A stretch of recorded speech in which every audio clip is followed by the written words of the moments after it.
Thank you for joining us once again on African Free Press Television for News at Dusk. I am Leo Oketa, and these are the stories we're tracking for you at this hour. After weeks of high-wired politics, former governor of Rivers State, Chibuike Rotimi Amechi, was finally received today into the hallowed chamber of the Senate to be screened as a ministerial nominee by senators. Amechi was led into the chamber at about 1:38 p.m. by chairman of his party, the All Progressive Congress APC, Chief Odigi Oyegu, and a special advisor to the President on National Assembly, Senator Ita Enang. This came following the receipt by the Senate of the report of the Senator Samuel Anyanwu-led Committee on Ethics, Privileges and Public Petition over a petition bordering on allegations of fraudulent practices during Amechi's tenure as governor of Rivers State. The petition against Amechi was sent to the Senate by an anti-corruption group, Integrity Group. Drama, however, ensued when senators of the People's Democratic Party, led by Senator Godswill Akpabio, raised a point of order, stating that the report of the Senator Anyanwu-led committee should have been made known to the Senate before Amechi's screening. Akpabio noted that the PDP caucus in the state had reached a resolution not to ask Amechi questions. By this statement, the Senate was thrown into a frenzy of sorts, heightened with fierce opposition from PDP senators. Senate leader Ale Ndum pointed that the report on Amechi had already been laid before the Senate by Senator Anyanwu, adding that copies will be handed to the senators shortly. Rotimi Amechi, who obviously entertained questions from the senators, was finally allowed to take a bow on the request of Senator Ndume, who noted that he was a former lawmaker. The Akwa Ibom State Governorship Tribunal sitting in Abuja has ordered a rerun of the governorship election in some parts of the state. The tribunal ordered the Independent National Electoral Commission (INEC) to conduct a rerun election in 18 out of the 31 local government areas of the state. Given its verdict today, the tribunal said it was satisfied that there were discrepancies during the governorship election held on April the 11th. The tribunal, however, held that the incumbent Emmanuel Udom should not vacate office as governor. And the Department of State Service, DSS, has denied the recently arrested director of Radio Biafra Nnamdi Kanu access to his lawyer, Mr. Egechukwu Obeta, despite subsisting court order allowing him access to his lawyer and physician. Also, the magistrate court sitting in Wuse 2, Abuja, has refused to release Nnamdi Kanu on the grounds that he is yet to meet the bail conditions. According to Kanu's lawyer, Mr. Obeta confirmed the refusal to grant him the bail, adding that the filing of paperwork in line with his bail condition is still in progress. Meanwhile, 20 people have been shot dead by suspected Boko Haram gunmen on a road outside a village in Nigeria's northeast Borno state.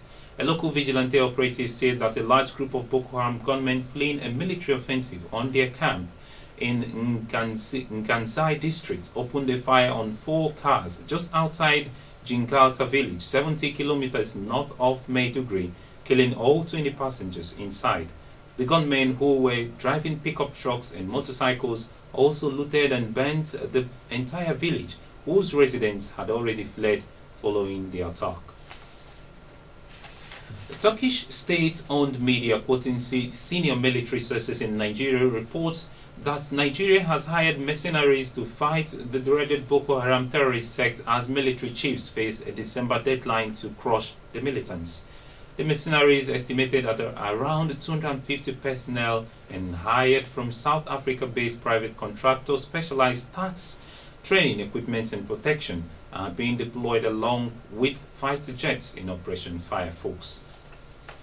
And meanwhile, the former Nigerian President Dr. Goodluck Jonathan, who is the chairman of the Commonwealth Elections Observer Mission to Tanzania, has urged whoever loses in next Sunday's Tanzanian presidential election to promptly acknowledge it in the interest of democracy and Tanzania's peace and unity.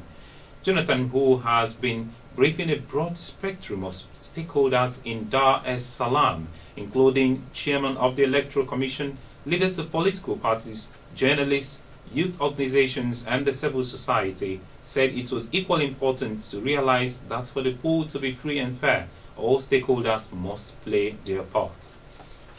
And on foreign scene, Egyptian security forces reports that 20 Egyptian terrorists have been killed in security raids in North Sinai. In a statement issued by the armed forces, 12 of the terrorists have been wounded in a raid while 78 suspects have been arrested. The statement added that terrorist hubs where weapons are stored were bombs, while military engineers detonated 51 explosives. A curfew has been imposed in parts of Sinai since October 2014, following a deadly attack that killed 33 army personnel. After a week of silence, the South African President Jacob Zuma has accepted to meet with leaders of the week-long student protest movement. Hundreds of students disturbed with a planned university fee hikes set to rise as much as 11.5% forced their way through barriers in front of Cape Town's Parliament complex on Wednesday, trying to disrupt Finance Minister Nkulankula Nene's reading of the interim government budget. At the same time, South African authorities have announced that 30 students had been arrested after clashes with police outside the parliament. Israeli Prime Minister Benjamin Netanyahu has accused the Palestinian Islamic jurist Haj Amin al-Husseini for selling the idea of Jewish genocide known as the Holocaust to the defunct Nazi leader Adolf Hitler. Netanyahu stated that Husseini has suggested extermination of the Jews to Hitler, who planned to expel them. Husseini was said to have objected to Jewish expulsion as it would result to massive migration of the Jewish to Palestine, as there was no Jewish state of Israel then. Palestinians have criticized Netanyahu of blaming Husseini and defending Hitler, who systematically killed more than 6 million Jews using gas chambers and firing squad. And that's the news for you on African Free Press Television. For more stories, please do visit our website at www.africanfreepress.com. Follow us on Twitter at African Free Press and like our Facebook page at africanfreepress.com. From me, Leo Oketa, and the whole team in the studio, it's a very good evening to you. Do have a good night.